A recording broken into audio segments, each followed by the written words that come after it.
네, 대림절 첫 번째 주입니다. 교회력은 2017년에 2017년이 시작하는 게 아니라 오늘부터 교회력으로는 2017년이 시작됩니다. 그래서 대림절 첫째 주, 예수님의 오심을 기다리는 주일부터 새해가 시작됩니다. 대림절 첫째 주 말씀으로 마태복음 계속해서 읽어 나가겠습니다. 마태복음 10장 40절에서 42절입니다.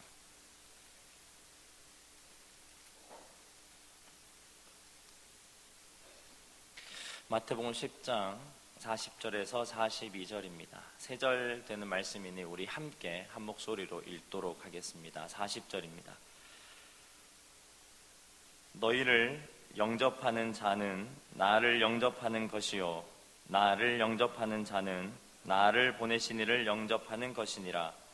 선지자의 이름으로 선지자를 영접하는 자는 선지자의 상을 받을 것이요 의인의 이름으로 의인을 영접하는 자는 의인의 상을 받을 것이요 또 누구든지 제자의 이름으로 이 작은 자 중 하나에게 냉수 한 그릇이라도 주는 자는 내가 진실로 너에게 이르노니 그 사람이 결단코 상을 잃지 아니하리라 하시니라.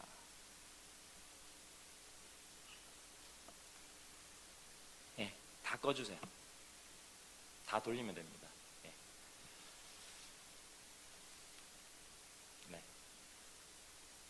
충충도 꺼주세요. 네. 하루 온종일 이 상태로 살아간다면 어떠시겠습니까? 물론 조금 과장된 면은 있지만 청년부 안에 있는 한 청년의 이야기입니다. 오늘 이렇게 불 꺼놓고 얘기한다고 해서 이런 이야기로 감정파를 한다거나 그렇게 힘든 사람이 있구나 이런 얘기를 해서 여러분들의 심령을 그렇게 감정을 고양시키려고 하는 것도 아닙니다. 한 청년의 상황을 보면서 과연 그에게 교회는 무엇일까라는 고민이 제게 들었습니다. 그래서 오늘 말씀은 교회에 관한 저의 고민이고 나아가 이 대림절을 맞이하여서 과연 예수님께서 어디로 가실까라는 고민을 성도님들과 청년들과 함께 나누어 보고자 합니다. 다시 불을 켜주십시오.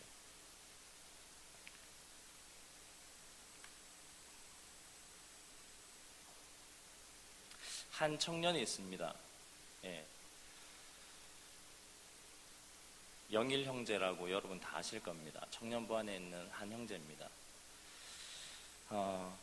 제가 이 설교를 하겠다고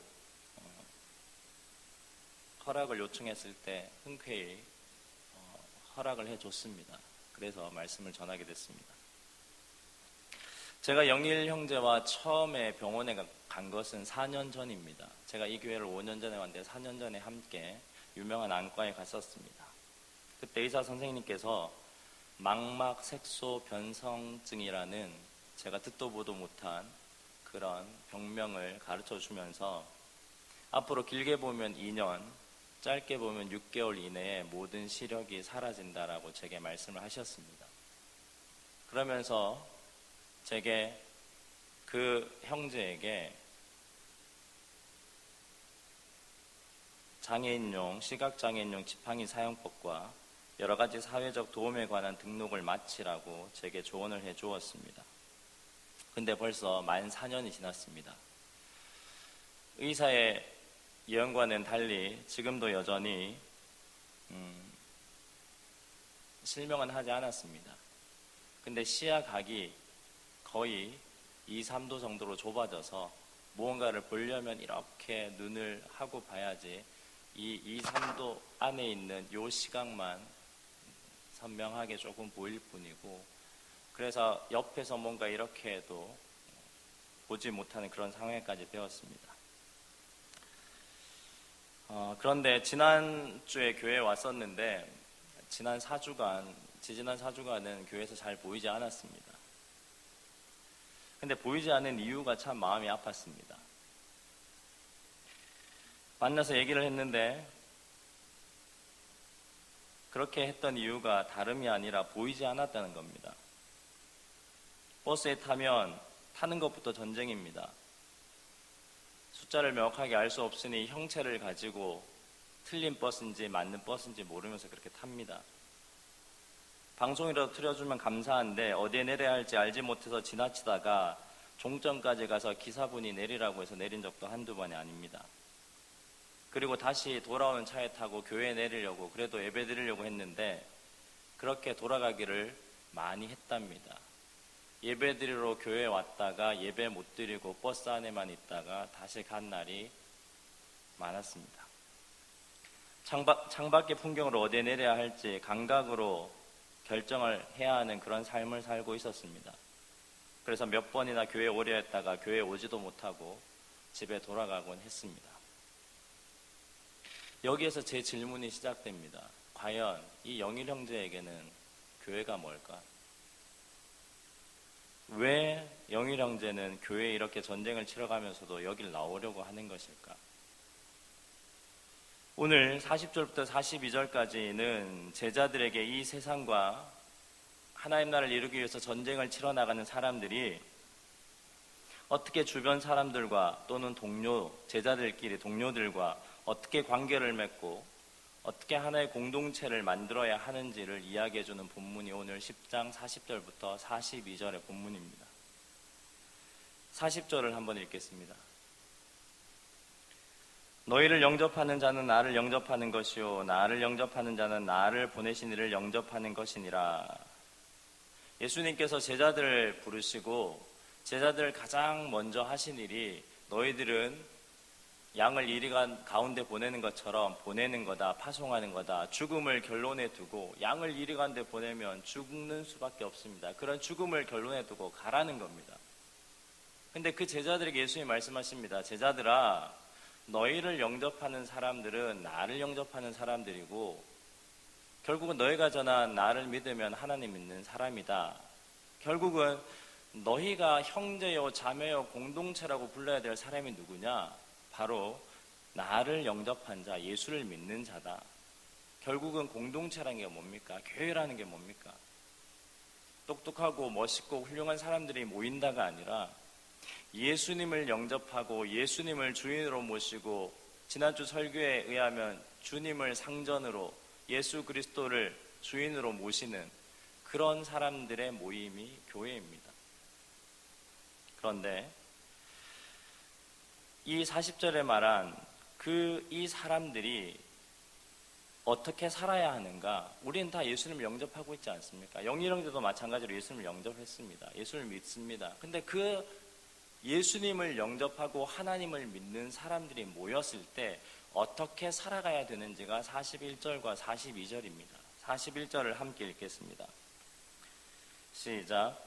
선지자의 이름으로 선지자를 영접하는 자는 선지자의 상을 받을 것이요 의인의 이름으로 의인을 영접하는 자는 의인의 상을 받을 것이요. 교회 안에서 우리는 다 예수님을 알고 영접했다는 사람들입니다. 근데 이 41절은 무슨 이야기를 하냐면 41절에는 앞에 리더가 아니라 앞에서 전하는 사람들이 아니라 일반 성도의 입장에서 형제 자매들, 회원들의 입장에서 성도의 입장에서 이 말씀을 교회 안에서 어떻게 살아야 되는지를 얘기하는 겁니다.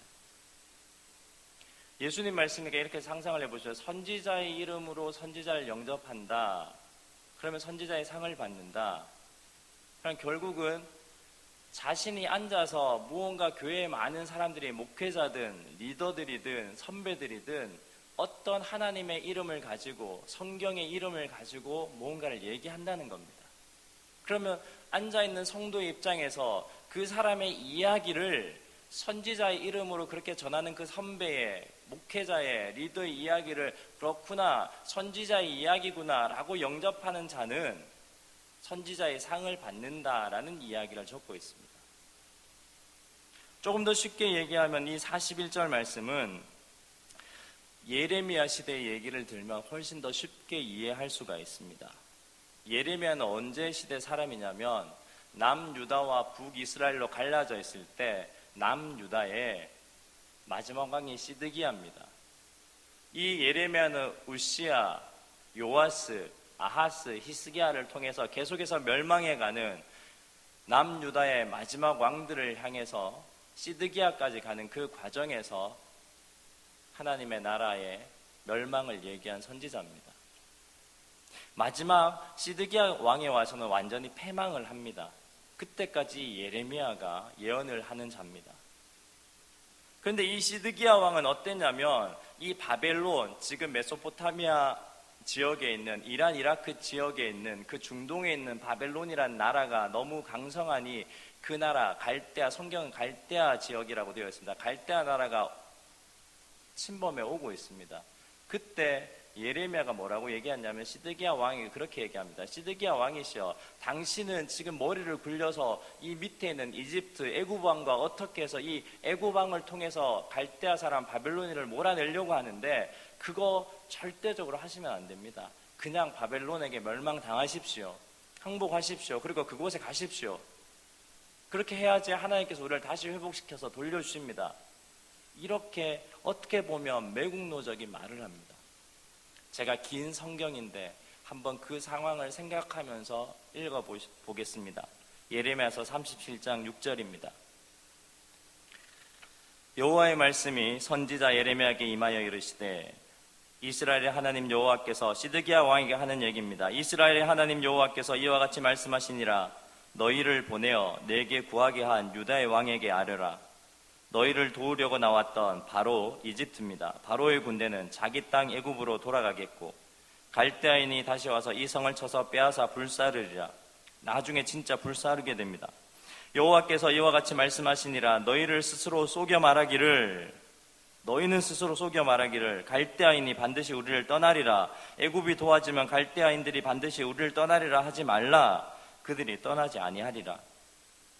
가령 너희가 너희를 치는 갈대아인의 온 군대를 쳐서 그 중에 부상자만 남긴다 할지라도 그들이 각기 장막에서 일어나 이 성을 불사르리라. 갈대아인이 강력하게 전쟁하는 장면을 그리고 있습니다. 그런데 11절부터 이런 일들이 일어납니다.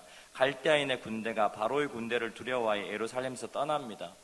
예레미야가 말이 틀린 것처럼 느껴집니다. 바로가 올라오자 갈대아인들이 떠나는 것처럼 보입니다. 그래서 12절에 예레미야가 베냐민 땅에서 백성 가운데 분깃을 받으려고 예루살렘을 떠나 그리로 가려 하여 베냐민 문에 이른즉 하나냐가 손자요 셀레마의 아들 이리야가 이름하는 문지기의 우두머리가 선지자 예레미야를 붙잡아 이르되, 내가 갈대아인에게 항복하려 하는구나. 성을 빠져나가는 예레미야를 잡고 너 헛소리 하다가 이제는 그쪽 나라로 망명하려는 거야. 그렇게 잡습니다. 14절에 예레미야가 이르되, 거짓이다. 나는 갈대아인에게 항복하려 하지 아니하노라. 이리야가 듣지 아니하고 예레미야를 잡아 고관들에게 끌어가매 고관들이 노여워하여 예레미야를 때려서 서기관 요나단의 집에 가두었으니 이는 그들이 이 집을 옥으로 삼았음이더라. 옥에 갇히게 됩니다. 이때 예레미야가 뚜껑 씌운 웅덩이에 들어간 지 여러 날이 되었습니다. 왕은 그래도 선지자니까 하나님의 사람이니까 찾아갑니다. 시드기야 왕이 사람을 보내어 그를 이끌어내고 왕궁에서 그에게 비밀이 물어 이르되, 여호와께로부터 받은 말씀이 있느냐? 예레미야가 대답하여 있나이다. 또 이르되, 왕이 바벨론의 왕의 손에 넘겨지리이다. 시드기야 왕에게 당신은 바벨론 왕에게 넘겨진다고 얘기합니다. 지금은 떠났지만. 18절에 예레미야가 다시 시드기야 왕에게 이르되, 내가 왕에게나 왕의 신하에게나 이 백성에게 무슨 죄를 범하였기에 나를 옥에 가두었나이까? 바벨론의 왕이 와서 왕과 이 땅을 치지 아니하리라 예언한 왕의 선지자들이 이제 어디 있나이까? 내 주 왕이여, 이제 청하건대 내게 들으시며 나의 탄원을 받으사 나를 서기관 요나단의 집으로 돌려보내지 마옵소서. 내가 거기서 죽을까 두려워하나이다. 이에 시드기야 왕이 명령하여 예레미야를 감옥들에 두고 떡 만드는 자의 거리에서 매일 떡 한 개씩 그에게 주게 하며 성중에 떡이 떨어질 때까지 이르니라. 예레미야가 감옥들에 머무니라. 감옥에 갇힙니다. mat단의 아들 스바냐와 바술의 아들 그다랴가 셀레마의 아들 유갈과 말기야의 아들 바술이 예레미야가 모든 백성에 이르는 말을 들은즉 이르기를, 여호와께서 이와 같이 말씀하시되 이 성에 머무는 자는 칼과 기근과 전염병에 죽으리라. 그러나 갈대아인에게 항복하는 자는 살리니 그는 노량물을 얻은 같이 자기의 목숨을 건지리라. 여호와께서 이와 같이 말씀하시니라. 이 성이 반드시 바벨론의 왕의 군대의 손에 넘어가리니 그가 차지하리라 하셨다 하는지라. 이에 그 고관들이 왕께 아뢰되, 이 사람이 백성의 평안을 구하지 아니하고 재난을 구하오니 이 사람이 백성의 평안을 구하지 아니하고 재난을 구하오니 청하건대 이 사람을 죽이소서. 그가 이같이 말하여 이 성에 남은 군사의 손과 모든 백성의 손을 약하게 하나이다. 시드기야 왕이 이르되 보라 그가 너희 손 안에 있느니라. 왕은 조금도 너희를 거스를 수 없느니라. 왕이 그들의 손들을 들어줍니다. 그들이 예레미야를 끌어다가 감옥들에 있는 왕의 아들 말기야의 구덩이에 던져 넣을 때 예레미야를 줄로 달아 내렸는데 그 구덩이에는 물이 없고 진창뿐이므로 예레미야가 진창 속에 빠졌더라. 이게 시드기야 왕이 유다를 한번 살려보려고 바벨론이 계속 오는데 자기는 바로를 믿고 이집트를 믿고 애굽 왕을 믿고 뭔가 살아보려고 발버둥 치는 모습에 예레미야는 정반대에, 그래서 백성의 평안을 구하지 아니하고 재난을 구하오니 사람들이 그렇게 얘기합니다. 이 사람은 백성의 평안보다 재난을 구하면서 사람들 마음 떨리게 만들어서 멸망하게 만드는 우리에게 매국노 같은 존재입니다라고 그렇게 얘기를 합니다. 선지자가 어떤 사람이냐면 헷셀은 이렇게 얘기했습니다. 선지자는 미래의 일을 아는 사람이 아니라 하나님이 보여주는 것을 말하는 자다라고 얘기합니다. 지금 이 세대에 다들 자기의 평안과 안위를 구하는 이 세대에 이 예레미야는 하나님께서 보여주신 이야기를 듣고 그대로 얘기하는 겁니다. 그런데 어떻게 보입니까? 선지자의 외치는 이 이야기는 우리에게는 우리의 의도와는 다르게 들립니다. 우리 성도님들과 청년들, 앉아있는 청년들에게 얘기합니다. 목사님의 이야기가,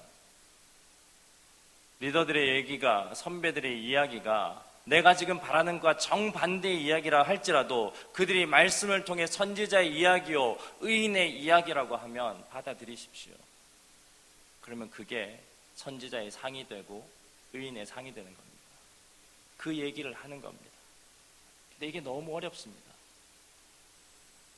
내가 지금 생각하고 있는 공동체가 아닌 것 같고 내가 바라는 세상이 아닌 것 같고 내가 원하는 신앙의 모습이 아닌데 선지자의 이름으로, 의인의 이름으로 얘기하기 때문에 그걸 내가 받아들여야 된다고 하는 이 말이 여러분한테는 불편하게 들릴 겁니다. 그래서 42절이 있는 겁니다. 42절을 함께 읽겠습니다. 또 누구든지 제자의 이름으로 이 작은 자 중 하나에게 냉수 한 그릇이라도 주는 자는 내가 진실로 너에게 이르노니 그 사람이 결단코 상을 잃지 아니하리라 하시니라. 이 42절의 말씀, 그러면 교회 공동체의 리더나 목사님이나 선배들 빼고 그냥 성도의 입장에서는 그럼 무조건 그들이 하는 얘기를 받들어 섬기고 아멘 아멘 해야 한다는 말입니까? 그분은 옳은 분이고 그분의 말씀은 선지자의 말씀이니까 우리가 다 들어야 된다는 겁니까? 이 42절은 리더와 목회자와 지도자들과 선배들에 대한 얘기입니다. 리더는 이끄는 자로 자신은 하나님께 사로잡혀서 하나님이 일을 한다는 생각에 사로잡혀 자신이 하고 싶은 일들, 자기가 원하는 일을 하고 자신이 의미 있는 일로 바쁘지 말라는 경고입니다. 저를 돌아봅니다. 제가 4년 동안 영일 형제를 그 병원 갔다 온 후에 개인적으로 몇 번 만났을까? 교회에서 말고 꼽아봤습니다. 5번입니다. 그것도 올해 여름에 한번 만나고 가을에 지나가다가 치킨 한번 사서 아파트 올라가 보고, 그리고 이번 주 금요일 만난 거 3번을 빼면 지난 3년간은 2번 만났습니다. 부끄럽습니다. 내가 하고픈 일, 내가 선지자 일로 옳다고 하는 일, 내가 의롭다, 옳다라고 했던 일들 한다고 바빴습니다. 제가 해야 될 일들은 제게 있었지만 제게는 42절에 작은 자가 없었습니다. 아무도 돌보지 않는 자가 제 주변에 없었습니다. 저에게는 삶에 무언가 도와줄 수 있는 사람, 내가 하나님 일 한다고 할 때 도와줄 수 있는 사람은 많이 만났는데, 쉽게 얘기하면 리더들 많이 만났는데, 왜? 교회 일을 해야 되니까 리더들 많이 만났는데,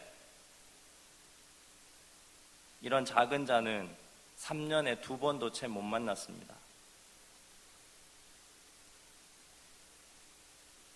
그래서 이번 주 저희가 많이 울었습니다. 여러분의 동의를 받지 않고 사후 승인을 얘기하면서 여러분의 예산을 썼습니다.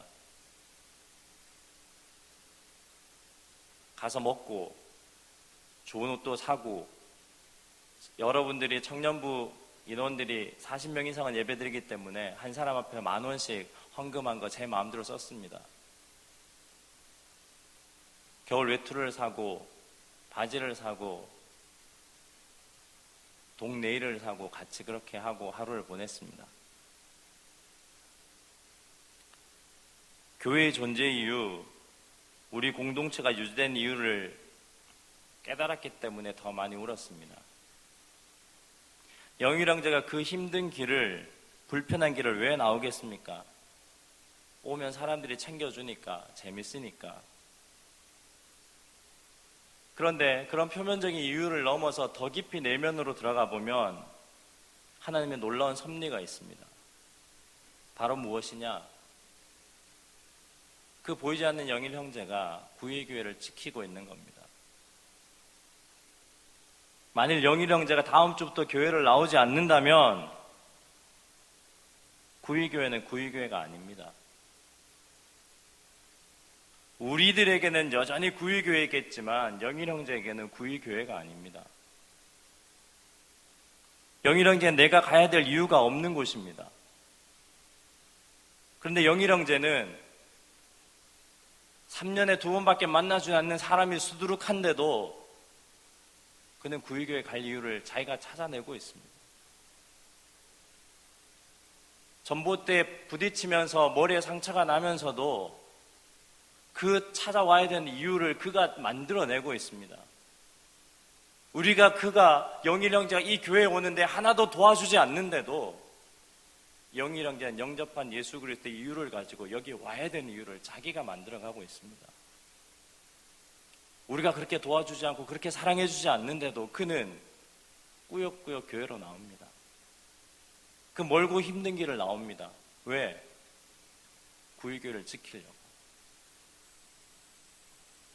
영일 형제가 다음 주부터 안 나오면 우리는 여전히 구의교회를 구의교회라고 부르고 구의공동체라고 부르면서 신앙생활과 예배 드릴 겁니다. 그런데 영일 형제는 더 이상 구의교회가 아니라는 겁니다. 사람들의 변변한 연락 한 번 없고 오면 함께할 사람들도 없고 피하는 것 같고 자신과 진심으로 대화해주는 사람도 잘 없지만 영일 형제는 우리가 앉아있는 이 건물이, 이 공동체가 구의라는 이름으로 끝나게 않게 하기 위해서 그는 오늘도 그 먼 길을 와서 구의교회라고 불러주는 겁니다.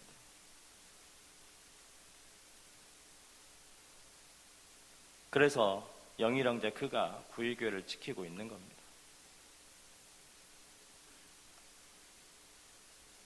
이 묵상을 하면서 수많은 사람들이 떠올랐습니다. 저로 인해, 우리 공동체로 인해 구의 공동체를 떠난 수많은 사람이 떠올랐습니다. 우리는 구의교회라고 부르지만 그들에게는 구의교회는 교회가 아닙니다. 그냥 건물입니다. 그런데 우리들을 보십시오. 우리 자신을 보십시오. 너무 자연스럽게 지내지 않습니까? 구의교회라고 이야기하면서 그들이 왜 안 나오냐고 이야기하고 있지, 그들의 마지막 몸부림을 구의교회라고 생각하고 마지막 그렇게 오늘도 나가야 돼 말아야 돼 하는 그 고민을 가지고 나오는 그들의 마음을 헤아려 봤습니까? 그들의 마지막 몸부림들이 느껴지지 않습니까? 무관심 속에서, 맞지 않는 목회자의 설교 속에서, 힘든 관계 속에서 그들은 구의교회를 지키려고 했지만 결국 그들은 떠났습니다. 그들에게 결국 구의교회는 교회가 아니었습니다. 이런 얘기를 들으면서도 표면적으로 우리가 잘못했다고 얘기하지만 우리는 바꾸지 않습니다. 저 역시 잘 바꾸지 않습니다. 대림절입니다. 예수님이 오심을 기다리는 기간입니다. 예수님이 만약 이 세상에 오신다면 어디로 오시겠습니까? 구의교회에 오시겠습니까? 그리고 여기를 교회라고 불러주시겠습니까?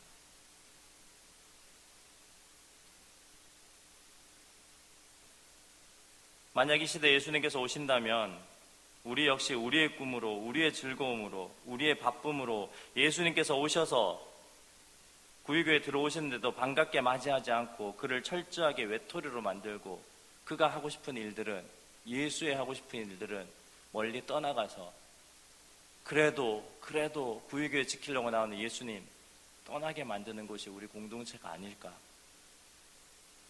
그런 반성을 해보았습니다. 청년들에게 고합니다. 청년들이요, 리더들과 목사님 그리고 선배들이 싫은 일을 하자고 할 때, 선지자처럼 내가 이해할 수 없는 이야기를 할 때, 의인처럼 어려운 이야기를 할 때 그 자리에 함께 앉으십시오. 그게 교회 지키는 겁니다. 그게 교회 공동체입니다. 그리고 리더들은, 저를 포함한 리더들은 바꿉시다. 그들이 떠나려고 고민하고